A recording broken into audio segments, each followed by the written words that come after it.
तो आज का टॉपिक स्टार्ट करते हैं और आज हम लोगों को क्या पढ़ना है, दो तीन मिसलेनियस टॉपिक पढ़ना है जो आगे के वीएलएसआई फैब्रिकेशन प्रोसेस में काम आता है। ठीक, तो इसमें आज हम लोगों को एक टॉपिक देखना है, वो है इचिंग। हालांकि ये आपके सिलेबस में नहीं लिखा हुआ है, लेकिन फिर भी मैं उसका बेसिक आपको बताना चाह रहा हूँ, क्योंकि जब हम डायोड और ट्रांजिस्टर को फैब्रिकेट करेंगे तो इसका जरूरत पड़ेगा ही पड़ेगा। तो आप इचिंग को ऐसे समझ लीजिए। देखिए, इचिंग का मतलब क्या होता है, सिंपल से भाषा में रिमूवल ऑफ मटेरियल। ठीक, रिमूवल ऑफ मटेरियल मतलब कि अगर मान लीजिए ये आपका सिलिकॉन का वेफर है और इसके ऊपर आप क्या कर रहे हैं कि आप SiO2 का लेयर आप लगा रहे हैं। ठीक है, SiO2 का लेयर आपने डिपॉजिट कर दिया और आप चाहते हैं कि बीच वाला एरिया गायब हो जाए। तो बीच वाले एरिया के लिए आप क्या चाहेंगे, मान लीजिए ये वाला, यहाँ इतना वाला जो पोर्शन है, ये पोर्शन, इतना पोर्शन गायब हो जाए। ठीक है, तो आप क्या करेंगे, इसको रिमूव करने की कोशिश करेंगे। इसी प्रोसेस को रिमूवल कहते हैं। लेकिन मैंने आपको बताया कि कभी भी डायरेक्टली कोई मटेरियल को इच ऐसे नहीं किया जा सकता कि आप सिरे से वहां केमिकल डाल दीजिए और फटे से वो इच हो गया। ऐसा नहीं होता, उसके लिए कुछ प्रोसेस होती है। वो प्रोसेस को हम लोग देखते हैं। देखिए, पहले तो इचिंग होता कैसे है। इचिंग के दो प्रकार होते हैं, टू टाइप्स ऑफ इचिंग होता है। एक प्रकार में होता है आपका वेट इचिंग। ठीक है, जो कोई केमिकल से होगा, वेट इचिंग। और दूसरा जो टाइप होता है वो होता है ड्राई इचिंग। ठीक है, ड्राई इचिंग, इसमें कोई गैसेस पास की जाती है और वो गैसेस से चीजों को रिमूव किया जाता है। प्रैक्टिकली यही यूज किया जाता है। ठीक है, प्रैक्टिकली ज्यादा जो यूज होता है वो आपका ड्राई इचिंग यूज होता है। ये जनरली लैब वगैरह में वैसे इस्तेमाल किया जाता है। ठीक, तो अच्छा, इचिंग अच्छा है या खराब, ये दो चीजों से नापा जाता है। ठीक है, तो फिगर ऑफ मेरिट। ठीक है, फिगर ऑफ मेरिट आपका इचिंग के लिए दो चीज मायने रखती है। ठीक है, फिगर ऑफ मेरिट में दो चीजें मायने रखती है इचिंग के लिए, कि वो कितना एनिसोट्रोपिसिटी है, मतलब एन आइसोट्रोपिसिटी, आइसोट्रोपिसिटी है और कितना उसमें सेलेक्टिविटी है। ये दो चीज बहुत मायने रखती है जब हम कोई चीज को हटाते हैं किसी जगह से। तो ये दो चीज है। अब ये क्या क्या होता है ये मैं आपको धीरे धीरे करके समझाता हूँ। देखिए, होगा क्या कि आप मान लीजिए ये आपका सिलिकॉन का वेफर है। ठीक है, सिलिकॉन वेफर, और बेसिकली इसमें आप क्या चाह रहे हैं कि आपका ये जो SiO2 है, ये आपका बीच बीच वाले पोर्शन से इरेज हो जाए। तो आप हमेशा ये कोशिश करेंगे कि आ, बीच में फोटो रेजिस्ट वगैरह लगाएंगे। ठीक है, यहाँ पे आप क्या करेंगे, फोटो रेजिस्ट लगाएंगे, फिर फोटो रेजिस्ट से यूवी रेस पास कराएंगे, तो आपका जो बीच का एरिया है वो आपका क्या हो जाता है, कमजोर हो जाता है। और फिर ये इसको सॉल्यूशन में डालेंगे और फिर ये निकलेगा। ठीक है, तो ये जो सॉल्यूशन में डाल के ये जो निकलने का प्रोसेस है, इसी को तो एक्चुअली इचिंग कह रहे थे। ये प्रोसेस, ये पोर्शन निकल जाता था अपन जैसे ही सॉल्यूशन में डालते थे, उस सॉल्यूशन, उस प्रोसेस को अपन इचिंग बोलते हैं। ठीक है, अब इचिंग क्या है, इचिंग अगर आपको करना है, मतलब कोई चीज को हटाना है, तो उसमें क्या होगा कि या तो आप यूनिफॉर्म कर लीजिए। यूनिफॉर्म का इन द सेंस का मतलब ये है आइसोट्रोपिक। इसका मतलब ये है कि अगर आपका सिलिकॉन वेफर है, सिलिकॉन वेफर के ऊपर SiO2 था, आप मान लीजिए इतना पोर्शन को हटा दिए और ये बीच वाला पोर्शन हटा दिया। ठीक है, इसका मतलब ये हुआ, इस वाले एचिंग में आप ये देख सकते हैं कि ये आइडल इचिंग है। ठीक है, ये आइडल इचिंग है। ये ऐसा होना चाहिए जब आपका DH, मतलब इसमें आप देखिए जितना हॉरिजॉन्टल में काटा गया है उतना ही वर्टिकल में भी काटा गया है। तो आप इसको ये बोल सकते हैं कि DH is equal to DV, है ना। मतलब जितना आपका हॉरिजॉन्टल में इसका इचिंग हुआ है उतना ही वर्टिकल में इचिंग हुआ है। इस टाइप के इचिंग को बोला जाता है आइसोट्रोपिक इचिंग। ठीक है, इसको बोला जाता है आइसोट्रोपिक इचिंग। आइसोट्रोपिक का मतलब तो समझते हैं, बिना डायरेक्शन डिपेंडेंट होना, बिल्कुल डायरेक्शन इंडिपेंडेंट होना। तो जब अपन हॉरिजॉन्टल में उतना ही इच करते हैं, वर्टिकल में उतना ही इच करते हैं, उसको अपन आइसोट्रोपिक इचिंग कहते हैं। लेकिन अगर कल बाई चांस ऐसा आपका इचिंग हुआ है, मान लीजिए ये आपका SiO2 का लेयर था और आपने क्या किया, इतना पतला सा इच कर डाला। ठीक है, अब यहाँ पे आप देखिए जितना DH हो रहा है उतना DV नहीं है, मतलब DH कम है, DV ज्यादा है। वर्टिकल ज्यादा इचिंग हुआ है और हॉरिजॉन्टल कम इचिंग हुआ है। तो यहाँ पे DH is not equal to DV है। इसी को बोलते हैं एन आइसोट्रोपिक इचिंग। ठीक है, नाम से ही आपको समझ में आ जाना चाहिए कि ये कोई डायरेक्शन डिपेंडेंट नहीं है, डायरेक्शन डिपेंडेंट है कि पर्टिकुलर एक ही दिशा में काटा जाएगा। तो आइसोट्रोपिक इचिंग और एनआइसोट्रोपिक इचिंग मेरे ख्याल से आप लोगों को समझ में आया होगा। तो जो मैंने आपको बोला कि इचिंग का फिगर ऑफ मेरिट मतलब एक अच्छा इचिंग किसको कहते हैं, जब वो एनआइसोट्रोपिसिटी को फॉलो करता है। जितना ज्यादा एनआइसोट्रोपिसिटी होगा उतना अच्छा इचिंग होगा, क्योंकि हमको क्या है, कई बार पतले पॉइंट को इचिंग करना होता है, कई बार हमको एक पर्टिकुलर अपने दिशा में ही अपन को इचिंग करना होता है। ठीक है, तो एन आइसोट्रोपिसिटी जितना ज्यादा होगा उतना अच्छा है। तो एन आइसोट्रोपिसिटी के लिए हम यहाँ पे एक फॉर्मूला लिख लेते हैं। एन आइसोट्रोपिसिटी बेसिकली, एन आइसोट्रोपिसिटी आइसोट्रोपिक का उल्टा है।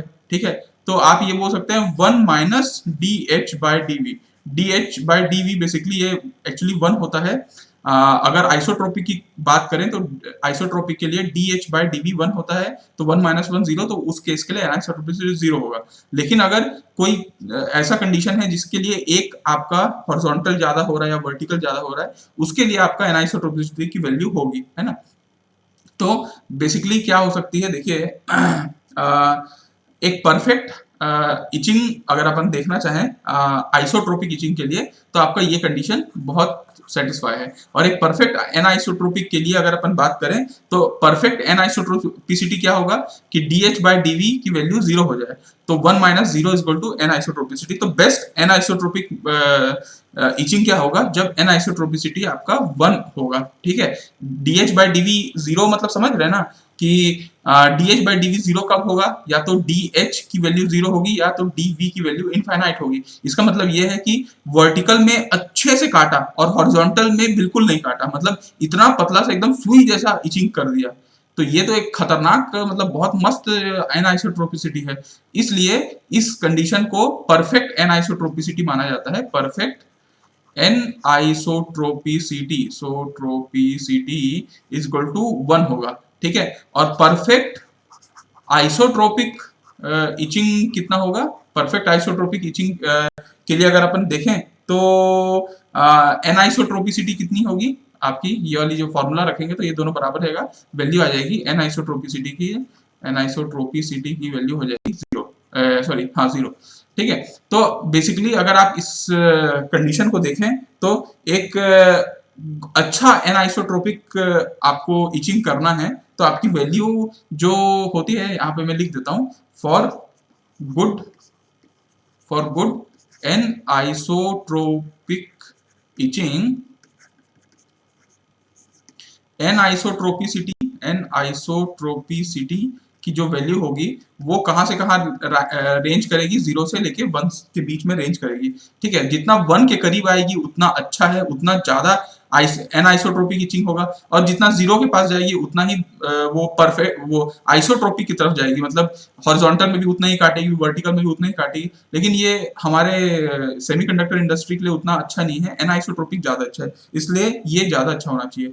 तो मेरे ख्याल से फर्स्ट फिगर ऑफ मेरिट आप लोग समझ पाए होंगे कि एन आइसोट्रोपिसिटी क्या होता है। तो चलिए आगे हम लोग देखते हैं, और अब हम लोग देखते हैं कि सेकंड जो फिगर ऑफ मेरिट था वो था आपका सेलेक्टिविटी। सेलेक्टिविटी का मतलब ये होता है कि देखिए बात ये है कि आप मान लीजिए यहाँ पे ए मटेरियल रखा हुआ है, ठीक है, और मान लीजिए इसके ऊपर में बी का कुछ मटेरियल होगा। ठीक, अब आप क्या चाहते हैं, आप चाहते हैं कि बी जो है, यहाँ पे बी है, लिख देता हूँ बी। ठीक है, बी जो है, बी को आप इच करना चाहते हैं, बी टू बी इच्ड। ठीक, अब आप क्या करेंगे, इसमें कोई इचेंट डालेंगे, जो बाहर से अपन डालते हैं वो इचेंट होता है, तो आप क्या करते हैं, इचेंट यहाँ पे डाल देते हैं। ठीक, जो जो इसको इच करने की कोशिश करेगा। अब यहाँ पे सेलेक्टिविटी का मतलब ये होता है, सेलेक्टिविटी नाम से समझ में आ रहा होगा, सेलेक्ट करना है ना। तो etch rate of B by etch rate of A.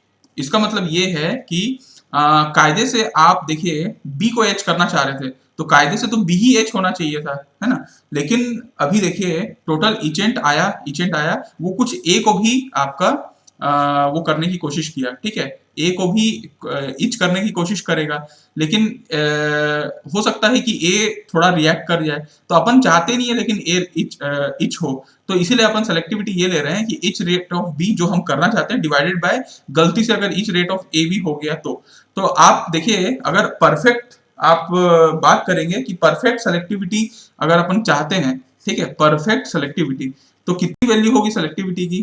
Perfect selectivity कोई बता सकता है क्या? एक परफेक्ट सेलेक्टिविटी चाहते हैं हम लोग, परफेक्ट इचिंग चाहते हैं, तो सेलेक्टिविटी की वैल्यू कितनी होनी चाहिए?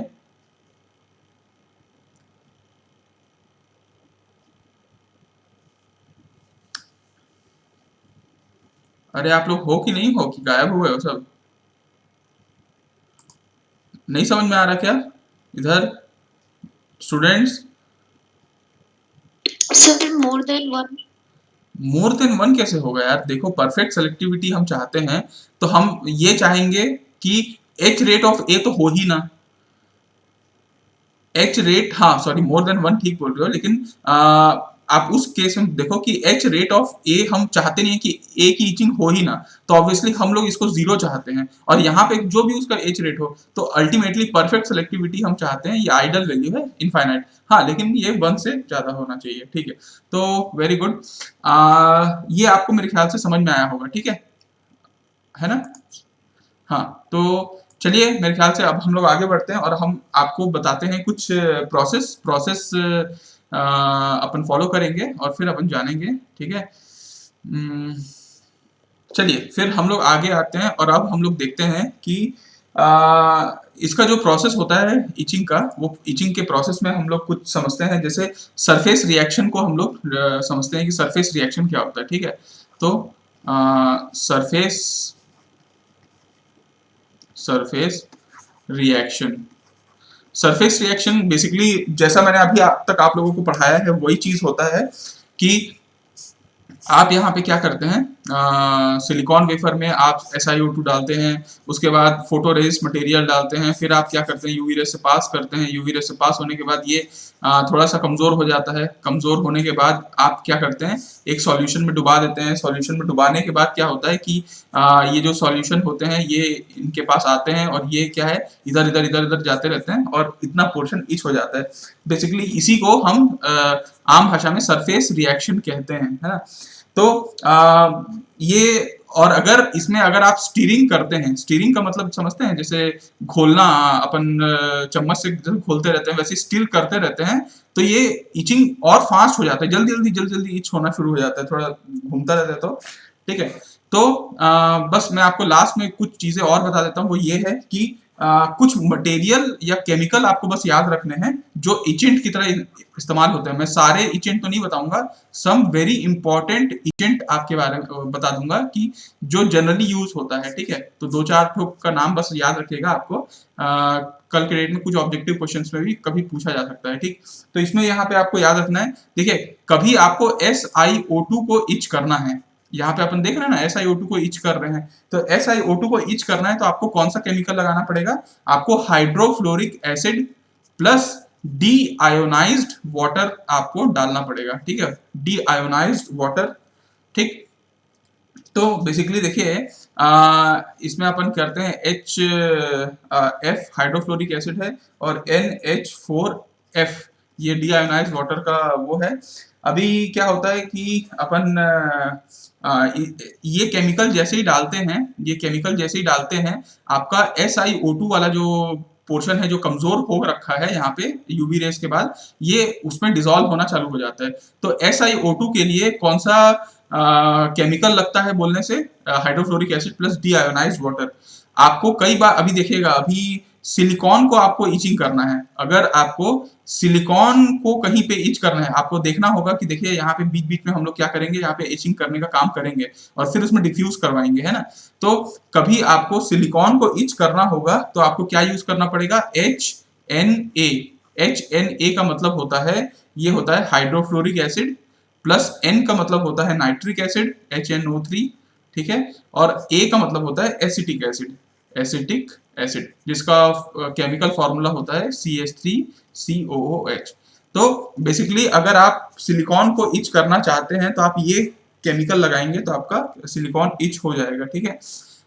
इसके बाद हम लोग आते हैं अपने तीसरे पोर्शन में। आप क्या करेंगे देखिएगा, इसमें ना मेटलिक लेयर बनाएंगे। अभी हम लोग जस्ट मेटलाइजेशन पढ़ने वाले हैं, तो मेटलिक लेयर यहाँ पे अपन डिपॉजिट करेंगे। तो मेटल्स को भी कई बार हम लोगों को क्या करना पड़ेगा, पैटर्न बनाना पड़ेगा, उसको इचिंग करना पड़ेगा, क्योंकि देखिएगा मेटल के आप कनेक्शन लगाएंगे, यहाँ पे सोर्स का, यहाँ पे गेट का, यहाँ पे ड्रेन का, ये सब मेटल के लेयर बनेंगे, तो मेटल को भी इचिंग करना पड़ेगा। तो मेटल के लिए एल्यूमिनियम को अगर आपको इचिंग करना है तो आपको H3PO4 का सहायता लेना होगा, प्लस आपको HNO3, ठीक है, इसका लेना पड़ेगा। H3PO4 को बोलते हैं ऑर्थो फॉस्फोरिक एसिड, यहाँ पे लिख देता हूं मैं, ऑर्थो फॉस्फोरिक एसिड।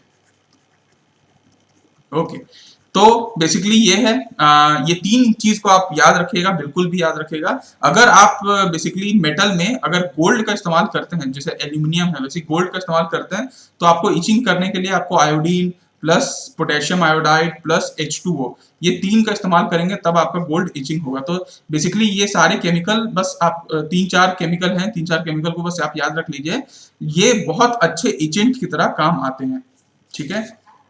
चलिए आगे बढ़ते हैं और हमारा नेक्स्ट टॉपिक जो आपके सिलेबस में लिखा हुआ है वो देखते हैं। आपका नेक्स्ट टॉपिक जो है वो है आपका मेटलाइजेशन। मेटलाइजेशन, ठीक। तो मेटलाइजेशन का मतलब आप साफ तौर पे ये जानते होंगे कि आपका जब सिलिकॉन वेफर पूरा बन जाता है, ठीक है, सिलिकॉन वेफर आपका हो गया, सिलिकॉन वेफर में SiO2 डाल दिए, इचिंग विचिंग कर दिए, सब कर दिए, और आपने क्या किया, यहाँ पे आपने यहाँ पे N+N+ इंसर्ट कर दिया, यहाँ पे फिर यहाँ चैनल बन गया, यहाँ पे गेट तो था ही, ठीक है, आप यहाँ पे बेसिकली यहाँ SiO2 का लेयर डाल दिए, उसके बाद वो मेटलाइज किए, इसको कनेक्ट कर दिए, यहाँ पे सोर्स बन गया, यहाँ पे गेट बन गया, यहाँ पे ड्रेन बन गया। ये जो मेटल लेयर्स अपन डालते हैं उसी को मेटलाइजेशन बोलते हैं। तो आपको मैं एक NMOS सर्किट दिखाऊंगा, NMOS सर्किट बनाते हैं अपन, और उसको हम लोग मेटलाइज करते हैं, ठीक है। तो एक काम करते हैं, अरे यार ये फिर रुक गया, हम लोग एक काम करते हैं, एक NMOS सर्किट लेते हैं, और NMOS सर्किट को हम लोग क्या करते हैं, मेटलाइज करने की कोशिश करते हैं। तो देखिए आपको मैं एक एक्सप्रेशन दे रहा हूँ, y = AB + C बार, ये एक्सप्रेशन है, इसको आपको फैब्रिकेट करना है, इसको बनाना है। तो अब कैसे बनाएंगे, चलिए देखते हैं।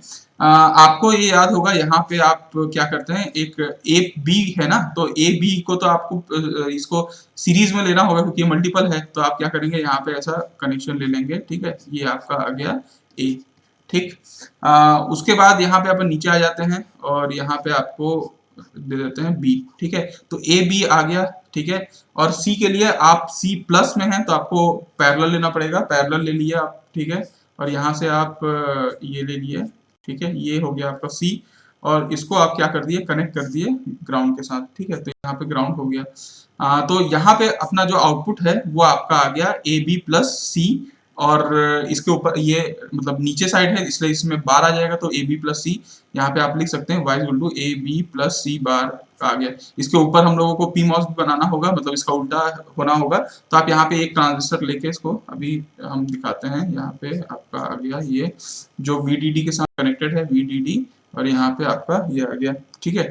ये बेसिकली इसके साथ कनेक्ट हो गया, ये ऐसे, ठीक है, ये सेल्फ वो हो गया, क्या बोलते हैं उसको, सेल्फ अलाइंड, ठीक।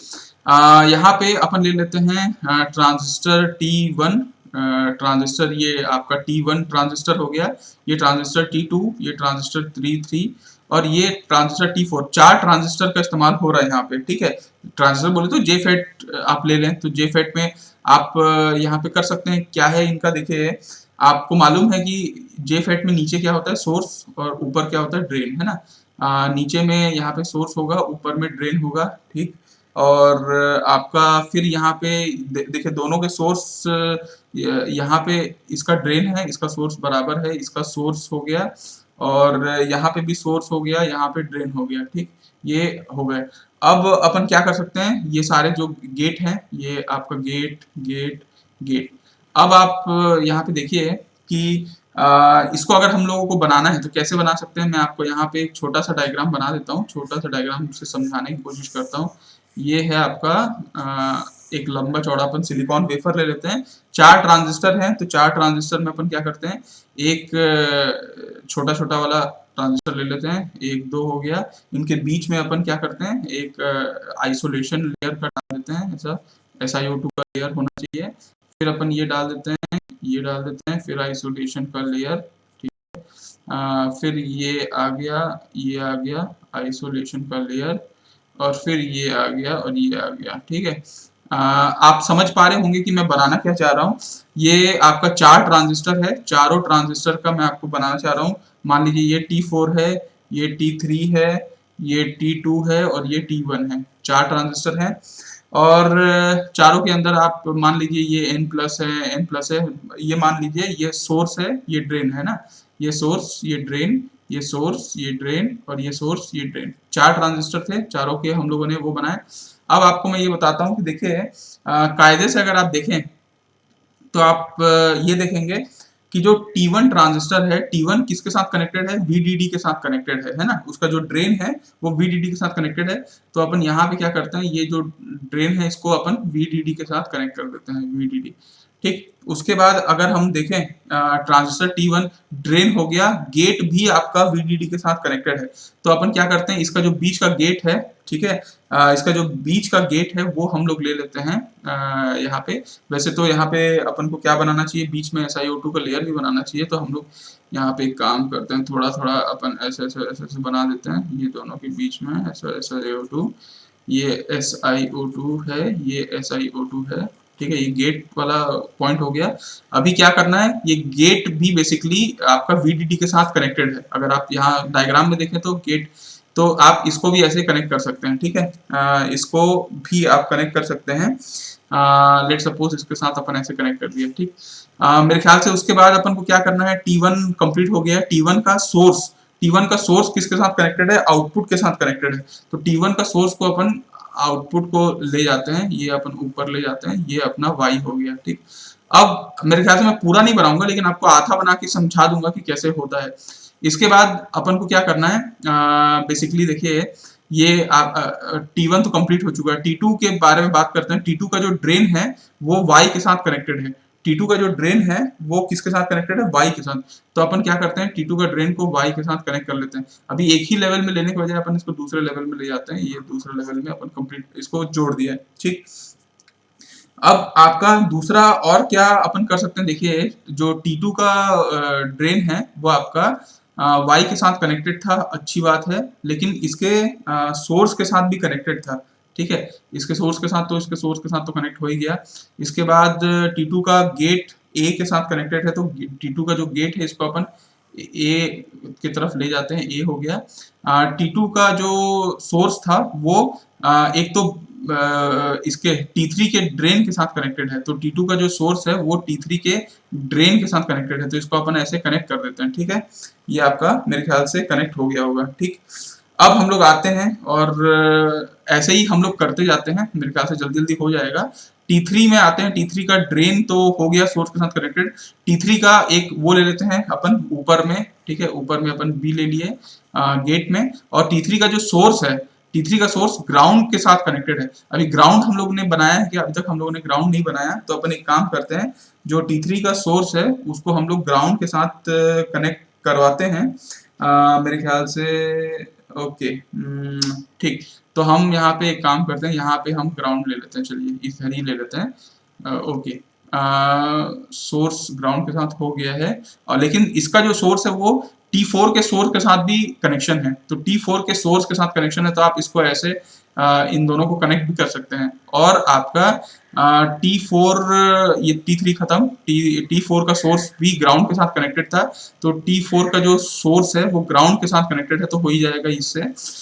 T4 का जो ड्रेन है, सॉरी इसको गेट है, तो इसको आप ऐसे करके ऊपर ले जाइए C के साथ। और T4 का जो ड्रेन है वो Y के साथ कनेक्टेड है, तो इसका जो ड्रेन है वो Y के साथ कनेक्टेड है, Y उधर है। तो अपन क्या लेना होगा, इसको ऐसे करके ऊपर ले जाते हैं, आपका ऐसा बना देते हैं, ठीक है। ये आपका Y के साथ कनेक्टेड होगा।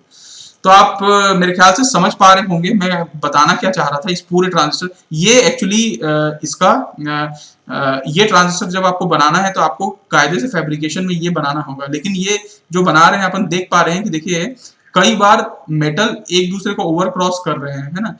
मेटल और क्या है, मेटल क्या है, कंडक्ट कंडक्ट करते हैं। तो बेसिकली अगर एक मेटल दूसरे के साथ छुआ गया तो ऑब्वियसली पूरा शॉर्ट सर्किट हो जाता है। तो अपन को क्या करते हैं, जब इसको लेयर बाय लेयर में बांट देते हैं। ये जो फर्स्ट लेयर है जो आपस में एक दूसरे को आपस में कनेक्ट कर रहे हैं, उसको अपन लेयर वन बना लेते हैं। फिर एक जो दूर दूर तक किसी को कनेक्ट कर रहा है वो हम लोग उसको लेयर टू बना देते हैं, ठीक है। उसके बाद जो तीसरा है वो आपका यहाँ पे ये जो कनेक्ट हो रहा है ये तीसरा लेयर हो गया, और ये चौथा जो हमारा ये जो हमारा ये कनेक्ट कर रहा है ये चौथा लेयर हो गया। तो इस पूरे प्रोसेस को हम क्या बोलते हैं, मल्टी लेयर मेटलाइजेशन। इसको मल्टी लेयर मेटलाइजेशन कहते हैं। तो आपको जब जब वीएलएसआई फैब्रिकेशन होता है तो ऐसा ही होता है। आप लोग वीएलएसआई में स्टिक डायग्राम वगैरह भी बहुत सारा कुछ पढ़े होंगे। ये जब फैब्रिकेट होता है तो आपको क्या होता है कि पहले जब जो पास पास रहते हैं उनको कनेक्ट करके एक लेयर बिठा दिया जाता है, SiO2 का पूरा लेयर डाल दिया जाता है ताकि एक लेयर दूसरे लेयर से आइसोलेट रहे।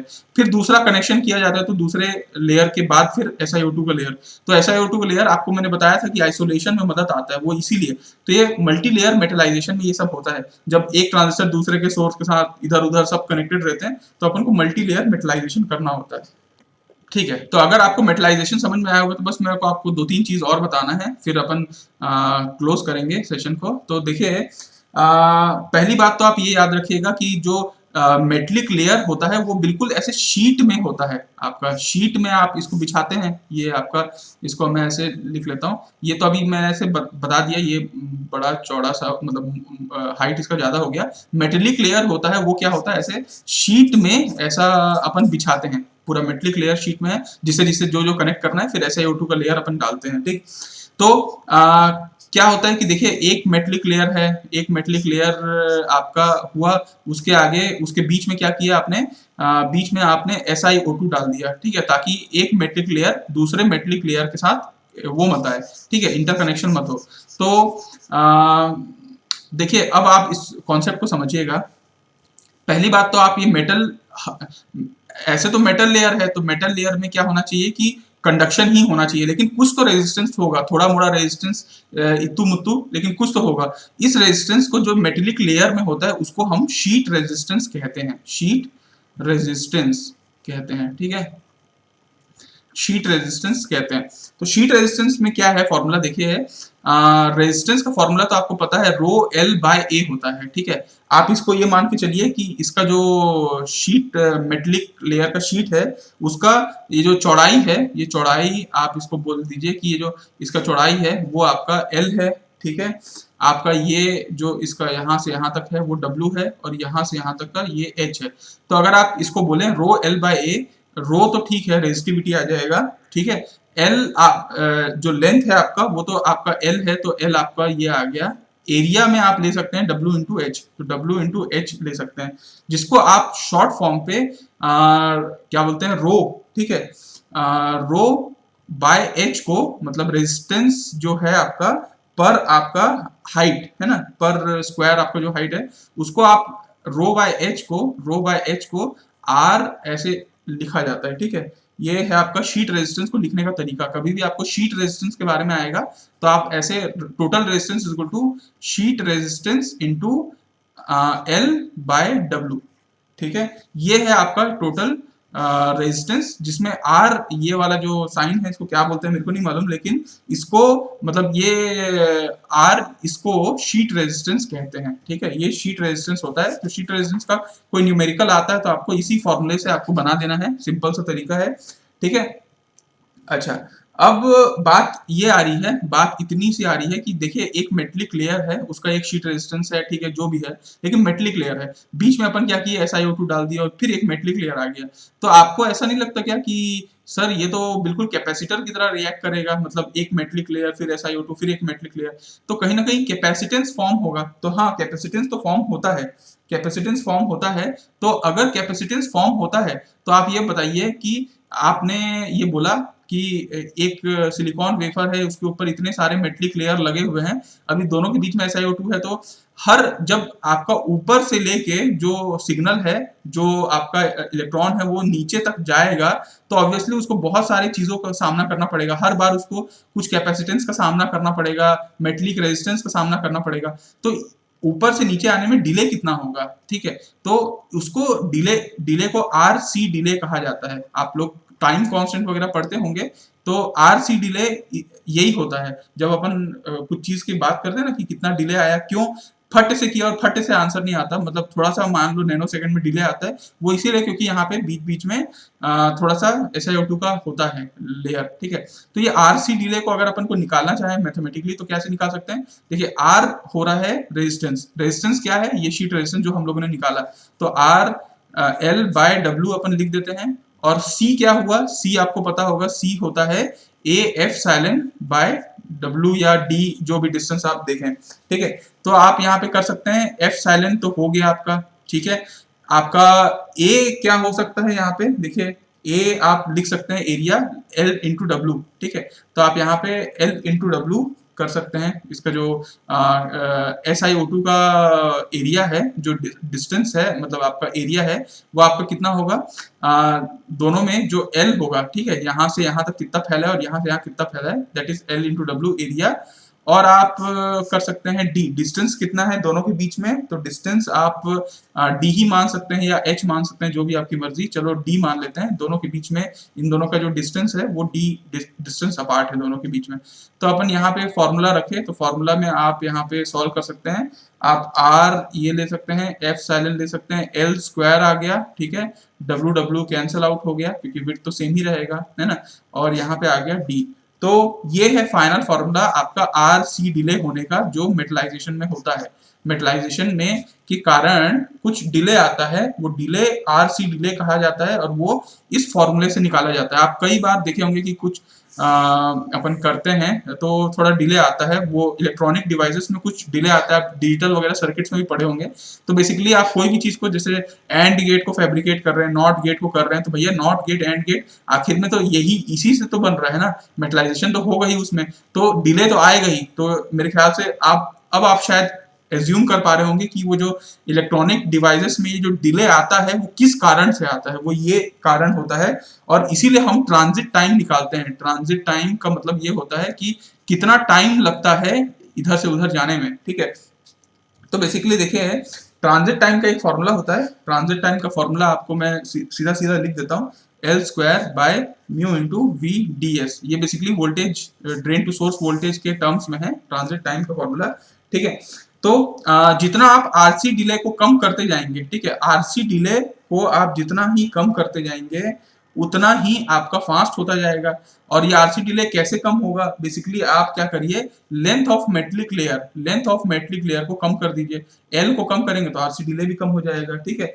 और इस लेंथ को कम करने के लिए आपको साइज ऑफ डिवाइस भी कम करना पड़ेगा। भाई मेटलिक लेयर छोटा रहेगा तो डिवाइस भी छोटा ही रहेगा। इसीलिए आप देखे होंगे कि जो छोटे डिवाइसेस होते हैं उसमें ट्रांजिट जो आरसी डिले है या ट्रांजिट टाइम है वो कम होता है, और जितना बड़ा डिवाइस होता है उतना ही इलेक्ट्रॉन को ज्यादा टाइम लगता है, और ये आपका आरसी डिले ज्यादा होते रहता है। तो मेरे ख्याल से ये समझ में आया आप लोगों को।